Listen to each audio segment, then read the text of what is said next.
think, again, that truth needs to come to the forefront of why these holidays were created and even the purpose. And like I said, even so much so that I felt like Lincoln used it as propaganda. Oh, you know he did. To, again, to bring people closer together, but at the idea to say, look at what the elite have set up. That's exactly right. Right. That's right. Well, 1863, when we see it become part of the formal American calendar, you know, the Civil War is still going on. Right. Part of it is trying to create a national identity. Right. How do you build, and that's what holidays that everyone can embrace. That's exactly that right. patriotism. That's exactly right. Holidays are about building a national identity, a patriotism, a love of country. A myth that everyone can follow. Straight myth, right?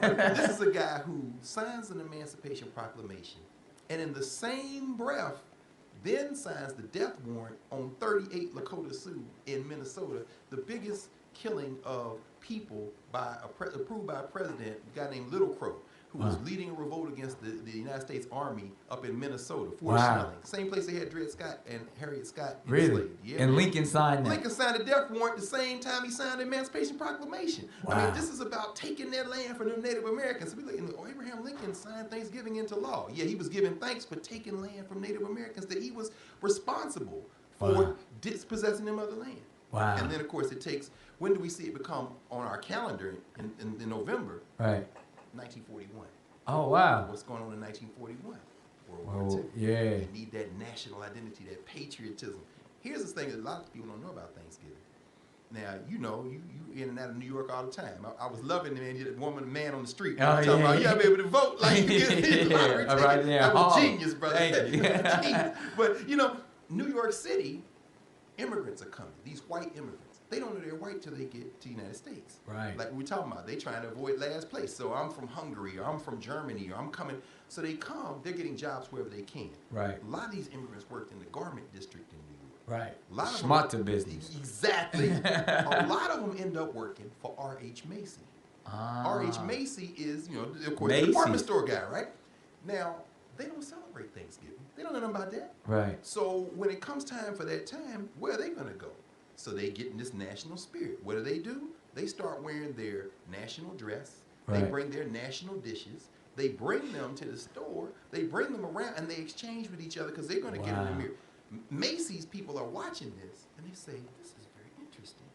So then we could capitalize off of this.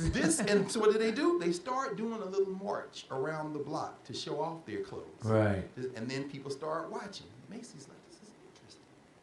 Years later, we now have the Macy's Day Parade. And in that Macy's Parade, you know, I'm sure you've been. I don't know if you're taking your kids yet. Yeah, I've hosted it before. Oh, that's right. Look, here's the thing. This is why I go to the Macy's Parade. I try to go if I'm on the East Coast because I like to be there and I like to watch it on TV while I'm watching it in real life. Right. What you see is all these people that bake these cookies and all these sales to get their band to the Macy's Parade. Right.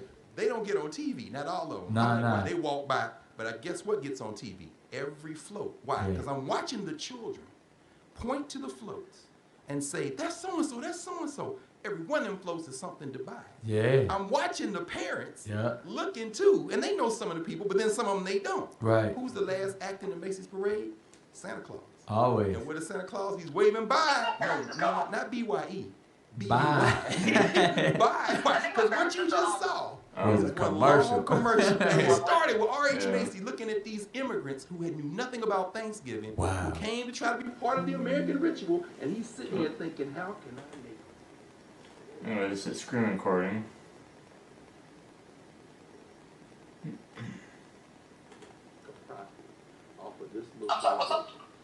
Screen recording ended. But there's like less than a minute left in this video. And there we have it. We celebrate. So keep all that in mind when you eating your fried turkey, your chitlins, and your canned cranberries. And then going back and giving all your money back to the store on Black Thursday and Cyber Monday and all that. The next day you're going to be shopping. They in your pocket. That night, midnight. Yeah, it's going down. Well, Doc, I appreciate this again, dropping that wisdom about Thanksgiving. I know this is going to touch a lot. Brother, class is no joke, brother. I'm loving watching you do this thing. I'm loving you being a part of it. I thank you for being a mentor. I thank you for being someone who guides me through this process and continues to educate all of us. Learning with you, brother. We side by side on this. There it is. Appreciate you. Appreciate you. Yes, sir.